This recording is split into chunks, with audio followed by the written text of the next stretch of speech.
Okay, picking up where we left off, this is the second half of the functions red zone.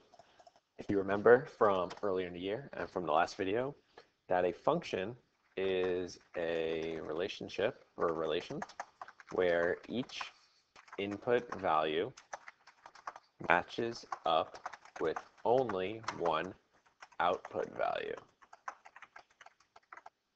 So anytime that you are answering a question about functions and whether something is a function or not, you should be using words like this or the way this is written, or if it's a multiple choice question, you need to look for the choice where something like this is written.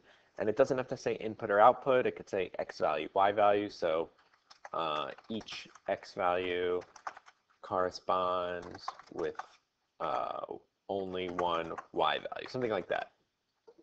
Don't pick choices that don't match this definition. Always try to use the definition in your answer. So let's move on to a question. Which statement best explains whether these ordered pairs represent a function?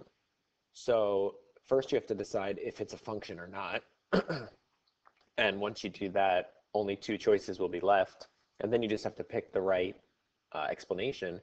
Notice that it says best explains, which means that some of the choices might look correct. But remember, use the definition of a function when you can.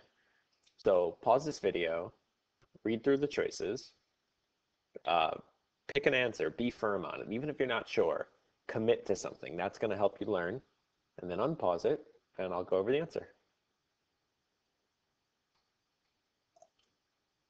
Okay, so as I'm looking through the function, I'm looking at the x values because the definition of a function is that each x value could only have one y value. So I need to make sure that that's true.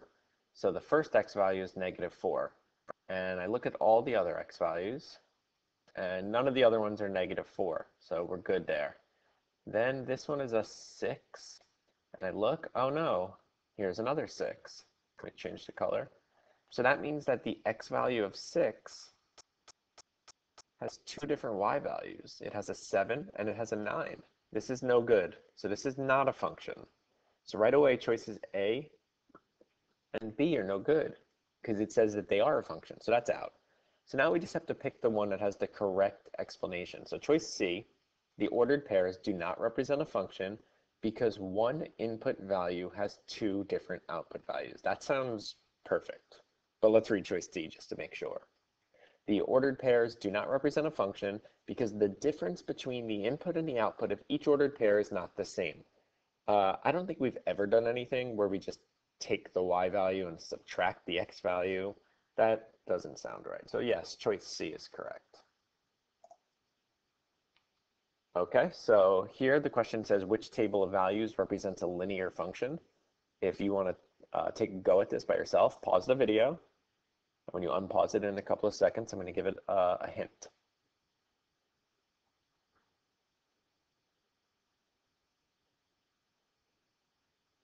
Okay, so your hint here is that it says a linear function. So there's actually two things you have to be looking for.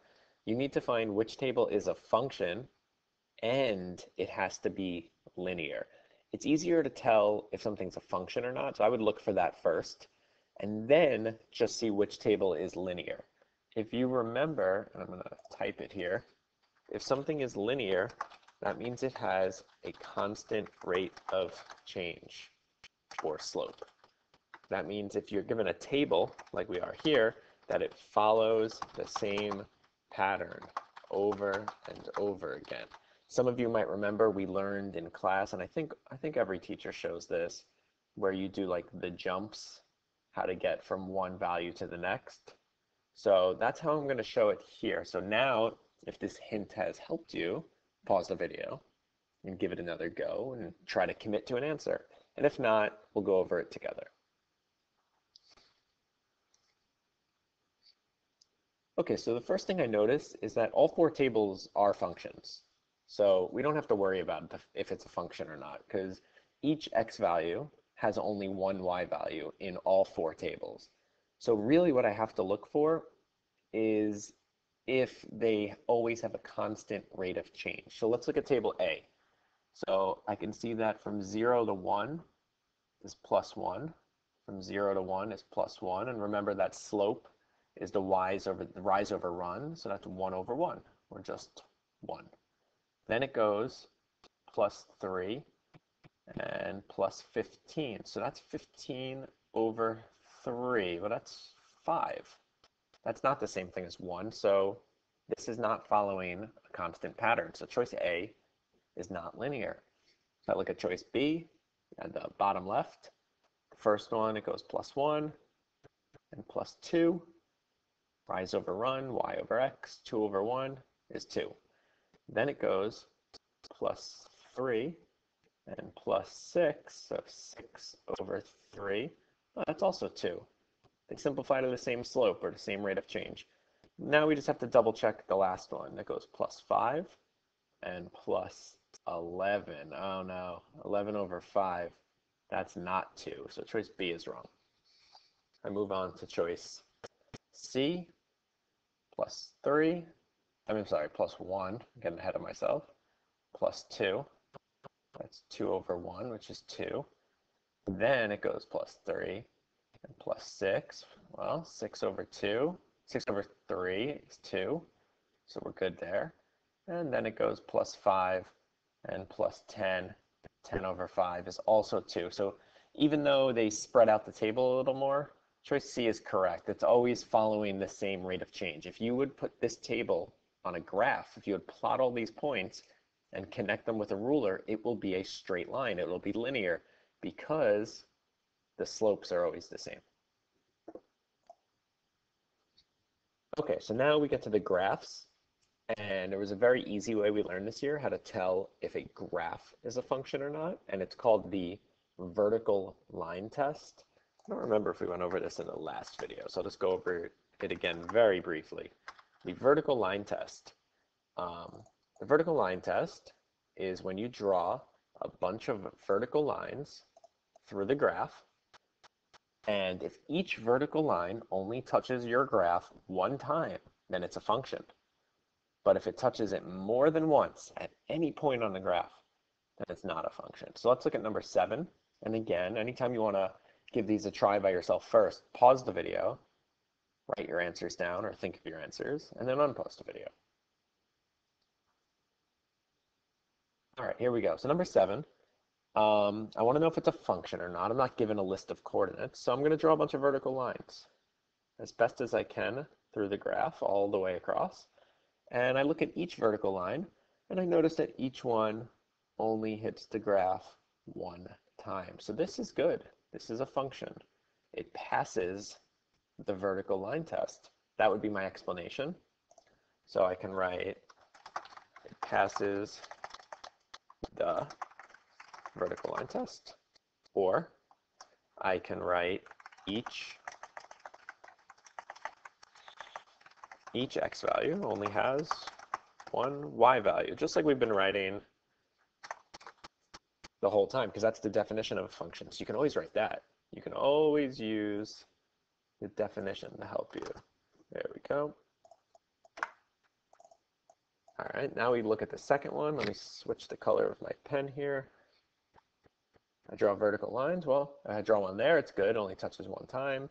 If I draw one there, there. Oh, it looks good, except draw a vertical line here, and it actually hit 3 times. So this is no good. It fails.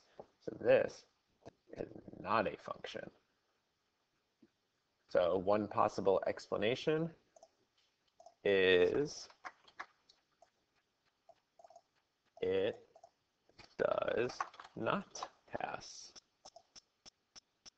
the vertical line test, or some x values, put a space there, have more than one y value.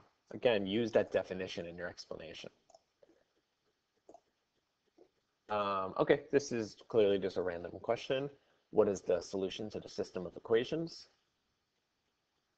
As you're writing it down, I'm just going to remind you that a system of equations is 2 or more equations that use the same variables, or 2 or more equations that are connected to each other in some way. In this situation, it's 2 lines that are on the same graph. And the solution to this is where the two lines intersect, which is at -1, 3. Here's another system of equations. We're going to definitely get into a red zone on this later. You can remember that not every system of equations has one solution. Some have no solutions. Do you remember when that would happen? How would I draw two lines on the graph that would have no solutions? What would be true about those two lines? But you could see these two lines intersect right here, and that looks to be 3, 2. Here's the popular wrong choice. Okay, here's from Redzone 1. Here's a quick review on solving equations, because we don't want to forget that. Even though we're moving on to new topics each red zone, you still have to remember the other ones. You are absolutely going to need these for next year. So you should spend some time over the summer refreshing, but if you don't, that's why we're doing it now. So pause the video, solve this, and then I will show the work and the answer to this one.